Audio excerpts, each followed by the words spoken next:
Ang hina. Ang hina pa rin. Kayo ba'y naniniwalang mayroon kayong 12 himala ngayon? Lahat na naniniwala, tumalo ng 12.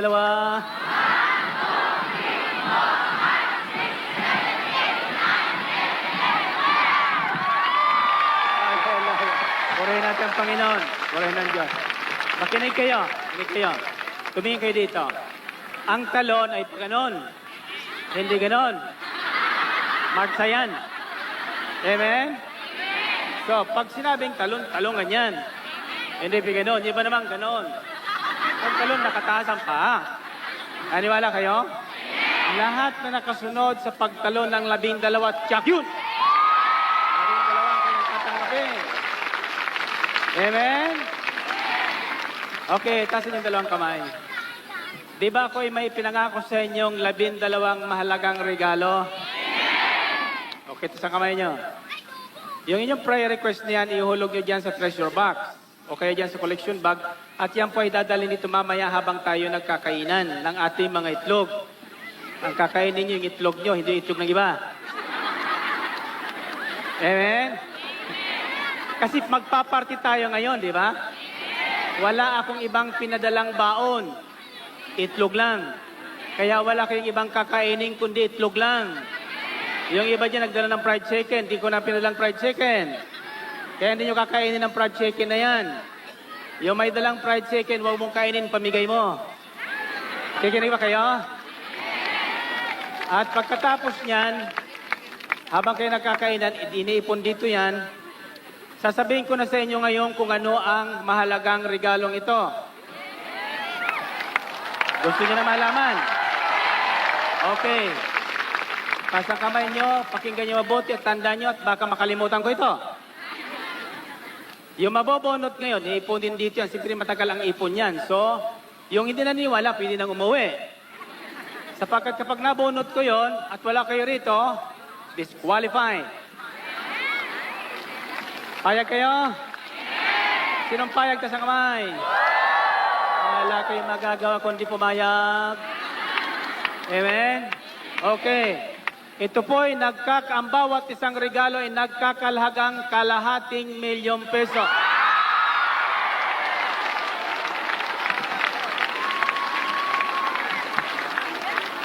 Nakita niyo na, may himala. Okay. Sapagkat yung 12 lang, yung hindi natulog at buong-buong nakinig. At makikinig pa ng aking sasabihin ngayon na patid ng Panginoon. Kaya huwag kayong mag-iingay. Para matandaan nyo kung paano. Sapagkat sa tingin ko, wala pang nakatitiyak. Biro mo, 12 lang out of 3 or 4 million, pati nakikinig ngayon. So talagang ito'y pinakamapalad. Kayo ba ay may palad? Sino may palad sa kamay? Sino ang pinakamapalad tumalon ng 12?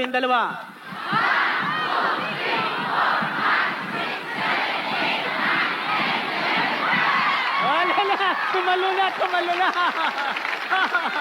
Kitang-kita ko siya kanina eh. Hallelujah. Gising na ba kayong lahat? Okay.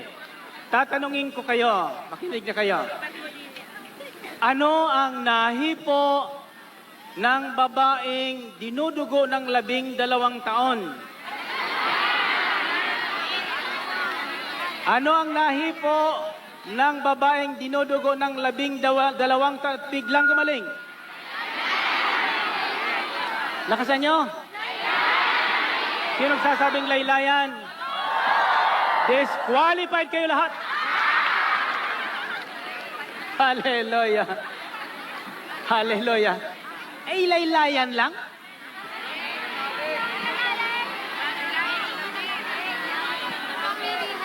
Okay. Hindi na pwede magbago tayo ng sagot. Sumagot na tayo ng una eh. Okay, handa na kayo makinig? Makinig kayo sapagkat alam ng Panginoon yung totoong makikinig. Sapagkat tayo naman lahat ay marunong manalangin, di ba? At tayo ay nag-i-expect ng himalang ito. Amen? Sa totoo lang, ang alam ng aking may bahay at mga anak, 250,000 lang ang halaga ng aking ireregalo ngayon. Subalit, nagpagtayo ko rito, ang sabi ng Panginoon, ang nilagay ko sa puso mo ay hindi 250,000. Noong isang araw, 500,000.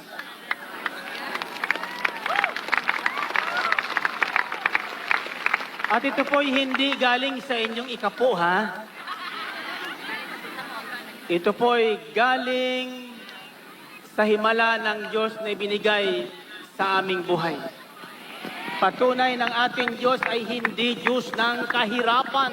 Ang ating Diyos ay Diyos ng mga buhay, hindi ng mapatay. Ang ating Diyos ay Diyos ng kasaganaan. He is the God who is more than enough. Sabihin niyo nga, God who is more than enough. Tahimik kayo, masasabihin ako. May nabasa tayo minsan sa dyaryo, nag-interview sa akin. Nilagyan niya doon sa headline, the man who has more than enough. Kaya na makita ko yon, aba kailangan pamigay ito. More than enough pala eh. Subalit, kulang ito. Ang headline na ito. Dapat ang nilagay doon, the man who has more than enough troubles. Narinig niyo yun? Sapagkat ang taong more than enough ang trouble, more than enough din ang biyayang pinararating ng ating Panginoon. Amen? Sabihin niyo, Brother Mike. Saan sa Biblia? Sabi ng Panginoon, to whom much is given, much is desired. Sa sino mang binibigyan ng higit sa sapat ang kanyang dapat gawin. Sapagkat tayong lahat ngayon ay higit sa sapat ang iuwi natin, tatandaan niyo ito. Kung ibig niyong pagpalain, di lang minsan, kundi araw-araw ng higit sa sapat, pag uwi niyo, pamahagi niyo ang lahat na higit sa sapat. Narinig niyo yun? Okay. Kasunduan yan, ha? Hindi sa akin, sa Panginoon. Now, sa Ebanghilyong ating drinamatize ngayon, in songs and in prayer, makinig na po kayo, baka sabihin nyo tayo ay kanina ay nag-awit-awit lang. Iyon po ay tinanim sa aking puso ng Espiritu ng Panginoon. Naniniwala ba kayong kasama natin ng Espiritu ng Panginoon? Noong Lunes, Martes, masama ang timpla ng panahon. Amen? At panahon ng mga bagyo ngayon. Walang linggong dumadaan na walang bagyong dumaraan. Subalit sa totoo lang, Martes pa ako ay nanalangin. Bilang tipan at palatandaan, tayo po ay maaring humingi ng palatandaan sa Panginoon. Ako sa Panginoon, palatandaang kasama ka namin. Palatandaan ikaw namumuno sa amin. Palatandaan ikaw ang Diyos na buhay ng Israel na sumasa amin ngayon. Sa aming overnight, walang malakas na hangin, walang ulang papatak. Amen? At hindi lang yun. Isang kahilingan ko, Panginoon, ang pinalabo ng aming mga katunggali o kaaway o mga galit sa amin, palinawin mo bago dumating ang overnight. Tapat ba ang Panginoon? Naliunawan ba kayong lahat? Nagbabasa ba kayo ng dyaryo? Pag mabuting balita, basahin nyo. Pag masamang balita, huwag nyong babasahin. Amen? Nakabasa ba kayo ng mabuting balita? Ano ang mabuting balita na basa nyo? Walang pandaraya o panlilinlang na ginagawa ang inyong utusang ito. Narinig niyo yun? Sinong naniniwalang wala akong panlilinglang ginagawa? Mali kayong lahat. Sapagkat kayong lahat ay nalinlang ko doon sa kulungan ni Satanas. Inilabas kayong lahat ng mabuting balitang hinahayag ng ating mga dila. Purihin natin ang Panginoon. Purihin ng Diyos. Now, brothers and sisters, in this gospel story of Luke chapter 8, we heard four sisters In this gospel story of Luke chapter 8, we heard four great revelations. Kung kayo po ay nakisunod, nakinig sa akin tinunghayan, at kung gusto nyong madampot ang inyong prayer request para doon sa 12 regalo, kung ako kayo, mananatiling nakatayo ako. Hallelujah. Yun namang hindi na umaasa, pwede nang maupo. Ayan. Umasa na lang tayo sa biyaya. Sabi nila dito sa likod, Sir, maawa ka na sa amin. Kaya maawa na ko sa kanila, pagbigyan nyo na sila. Hallelujah. Okay. Ibig sabihin yun, kayong lahat, pagbibigyan silang lahat. Kaya disqualified kayo doon sa bunot. Payag kayo, disqualified natin sa bunot sila. Sinong payag? Taas ang kamay. Yung payag, disqualified sila. Sinong hindi papayag? Hallelujah. Purihin natin, Panginoon. Purihin ng Diyos. Okay. Listen, brothers and sisters. May the Blessed One receive that blessing indeed today. But listen first. Makinig kayo. 4 great truths and 3 great miracles happened in this gospel story, which I believe will happen today. 4 na katotohanan at 3 himala ang ginawa ng Panginoon. Una, yung mamang inalipin ng demonyo, hubot-hubad, araw-araw, nakatira sa mga libingan, walang kumikilala, walang nakikinig sa kanya, walang nagpapahalaga, ay biglang pinalaya ng Panginoon, binihisan at pinagwapong kagaya ni... Lakasan nyo. Lakasan nyo pa. Purihin natin ang Panginoon. Purihin ang Diyos. At ang pangalawa ay ang babaeng wala ng pag-asa sa buhay, sapagkat 12 taon nang dinurugo at wala na daw maaring gamot doon. Bigla ring pinagaling ng Panginoon. At ang pangatlo ay ang dalagitang patay na. Inabutan ni Jesus, patay na. Subalit, nang hipuin ni Jesus, hinawakan sa kamay at winikang, anak, gising. Gising na ba kayo? Tanongin mo katabi kung gising na. Anong sagot? Gising na yan? Lahat nagising ngayon sigurado at yak yun. Hindi natulog. Purihin natin, Panginoon. Purihin ng Diyos. Okay. Now, brothers and sisters, mga dakilang himala na bunga ng miracle touch. Sabihin nyo, miracle touch of faith, unwavering. Ulitin nyo nga. Mahimalang hipo ng pananalig na walang pag-alinlangan. At ito ngayon, ang ating pakikinggan. Nakikinig ba kayo? Okay, makinig kayo. Sapagkat alam ng Diyos yung nakikinig at hindi nakikinig. Yung buong makinig at tatanggapin ang balitang ito, hindi ka lang mananalo ng kalahating milyong halagang regalo. Mayroon pang special regalo sa iyong Panginoon. At lahat na makikinig ngayon, tiyak yun, din nyo man mabunot ang inyong 500,000 regalo, higit pa roon ang ibibigay sa inyo ni Yahweh El Shaddai.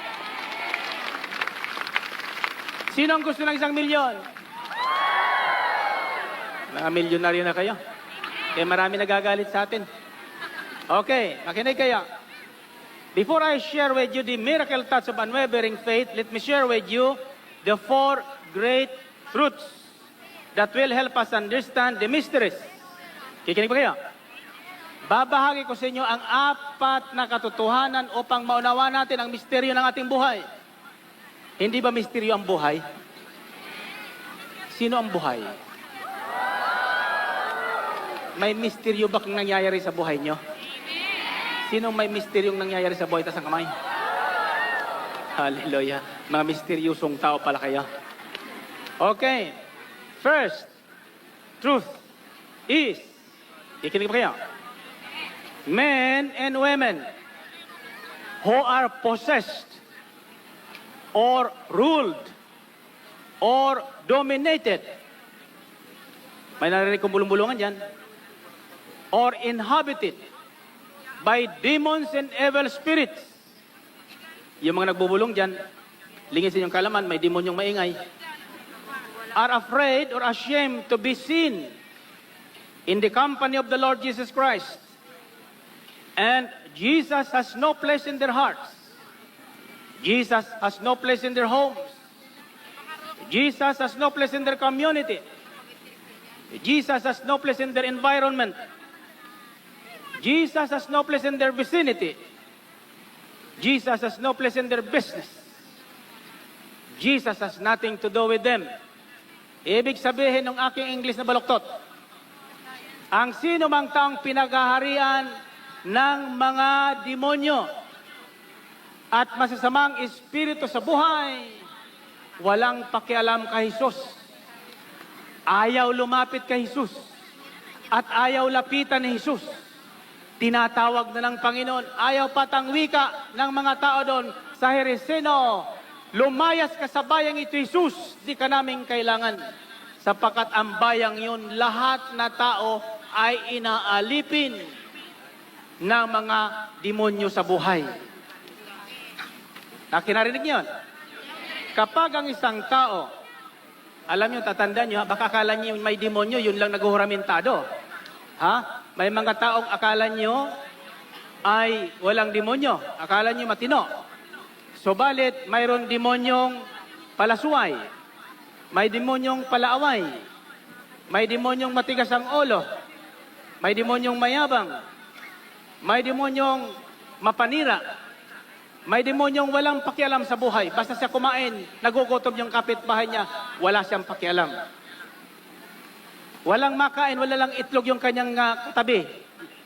Higit sa 12 dala niya, hindi niya bibigyan yung katabi. Iyon ay demonyong matakaw. Narinig yun? Iyon ay demonyong kuripot. May demonyong may nagsasalita sa harap, nagsasalita rin siya. Alam mo kung bakit? Sapagkat ayaw ng demonyo itong matanggap natin ang mabuting balita na nagbibigay kalayaan, nagbibigay buhay sa taong inaalipin ng demonyong ito. Narinig niyo yun? Gusto niyo umuwi na? Ang katotohanan ay masakit. Subalit sa pamamagitan ng katotohanan, tayo palalayain. Amen? Si Kristo ay naparito upang magbigay buhay. Narinig niyo yun? Magbigay buhay, sang buhay na ganap at kasiyasiya. Subalit sa Panginoong Kristo, ang demonyo ay naparito upang manira, magwasak, magnakaw, at pumatay. Narinig niyo yun? So, kapag ang ugali ng isang tao, alam mo yung mga demonyong yan, ugali yan. Ang mga ugali ng tao, demonyo yan. Narinig niyo ba? Kaya may narinig kayo nag-aaway, demonyo ka. Di ba? Sabi naman ng lalaki, demonya ka. Sabi dun sa kanyang anak, itong demonyo itong ito. Di ba? So yung buong sambahayan ay pinaghaharian ng demonyo. Di ba? Experience nyo minsan yon? Kung ano ang laman ng ating dibdib, kung anong espiritu ang nakatago doon at namamahay at naghahari sa atin, iyan ang bukang bibig. Narinig niyo yun? Kung ano naghahari dyan, iyan ang bukang bibig. Amen? Tingnan nyo, may mga taong pagdating sa gawain, praise the Lord, hallelujah, praise the Lord, hallelujah. Pagdating sa sasakyan, hindi ko mabanggit yung sasabihin. Di ba? Sapagkat wala sa aking dibdib yun. Amen? Pero yung taong walang din mo sa dibdib, kundi si Kristo ang dala, naagawan na ng sasakyan, praise the Lord pa rin. Hallelujah pa rin. Amen? Bakit mahina ang palakpakan na yun? Nasaan kamay niyo? Alam niyo kung mahina yung palakpakan na yun kasi tayo lahat tinamaan doon. Sinong tinamaan doon? Ta sa kamay. Sapagkat umamin kayo, palalayain kayo ngayon ng Panginoon. Purihin ang Panginoon. Purihin ang Diyos. So, that is the first truth. Yan ang unang katotohanan. Tandaan niyo, ha? Ang taong hinaharian ni Kristo, kagaya nung mamang pinalaya ni Kristo at sinamahan ni Kristo, halos ayaw nang umalis sa harapan ni Kristo. Amen? Ayaw nang umuwi nga eh. Gusto nang sumama kay sabi niya, Lord, sama na ako sa iyo. Ang sabi ni Kristo, wag muna ngayon. Umuwi ka muna sa demonyong bayan na yan. At sabihin mo doon, ang lahat na mabuting ginawa sa iyo ng iyong Panginoon. Ano yung mabubuting ginawa ng Panginoon? Una, pinalaya siya doon sa mga demonyong namamahay sa kanya. Pangalawa, binihisan. Sapagkat sabi ng mga tao, naabutan nila yung mama na bihis na bihis. Samantala nung unang panahon, hindi nahihiya. Naguhubad. Tingnan nyo. Bato-bato sa langit, ang tatama magagalit. Ito ugali ng taong may demonyo. Ang laki-laking sulat doon sa pader. Bawal magtapon ng basura dito. Bakit maraming bunto na basura? Sa tapat ng bawal magtapon ng basura. Bakit? Sapagkat sabi ng yung may demonyo, binubulag sa katotohanan yan. Bulag. Huwag mo sasabihin hindi marunong magbase ng bawal. Bawal pero doon pa rin nagtapon. Sabi pa ng isang sign, bawal umihi sa dakong ito. Anong gagawin? Ihingi na.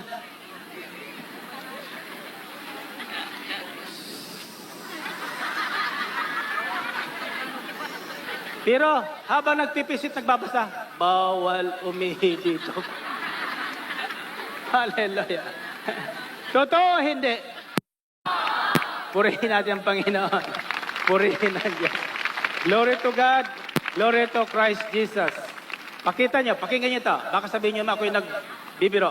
Luke chapter 8 verse 37 says, Then all the people of the region of the Gerasenes asked Jesus to leave them because they were overcome with fear. So he got into the boat and left. Ayaw ng mga tao kay Kristo. Nakita niyo yung ginawang himala doon sa mamang kakilala nilang talagang tumitira sa libingan, hubot-tubad, sira ang ulo, sinto-sinto, sinabing wag maingay, nagsisisigaw, sabi sa Biblia. Sinabing wag maingay, kwentuhan ng kwentuhan. Nakikinig ba kayo? Amen! Naririnig ko dito ang usapan nyo. So see? Sinabi doon sa Biblia, ang mamang ito dahil sa demonyo, hindi mapakali. Sabi ng Biblia, magingay ka, para hindi marinig kapit ba ng katabi mo yan, yung mabuting balita, yung gwapo-gwapong yan naman, nandiyan naman. Marami namang nanakawin sa aking karya. Amen? Ikaw demonyo. Close up. Hindi ka. Huwag ka magagalit sa akin. Hindi ka naman makatulog eh. Di ba? Nung makita may kandilet, naghahagilap ka ng kandila, wala ka makuha. Nung pinatatas kong itlog, tumakabog ka sa refrigerator, wala ka nang makuha ng itlog. Sapagkat wala ka nang nabili, inubos na matagal sa day. Amen? Kayo naman ang mga mangingitlog. At nagtitinda ng itlog, dapat ngayong umaga nagpapasalamat na kayo sa Panginoon. Amen? Sapagkat pinayaman ako. Biro mo yan, 1 milyon lang ang bibili ng 12 itlog. Ilang itlog lahat yun? 12 million? Biro mo yan? Kayo ba'y lahat may 12 itlog? Sino may dala sa kamay? O, biro nyo yan? Sa halip na 2 itlog, naging 12? Okay. Ganito yan. Pakinig kayo. Walang demonyo ngayon sa inyong katauhan na hindi palalayasin ng mabuting balita ni Kristong kinasihan ng kanyang kapangyarihan. Amen? Purihin natin ang Panginoon. Purihin ang Diyos. So yan ang unang katotohanan. Narinig nyo ba? Pakinggan nyo sapagkat para masuri natin yung ating sarili. Amen? Eh, nagpuyat na rin tayo dito. Pagkatapos uwi tayong ganun pa rin ang buhay natin. Kasama pa rin natin demonyo. Demonyo pa rin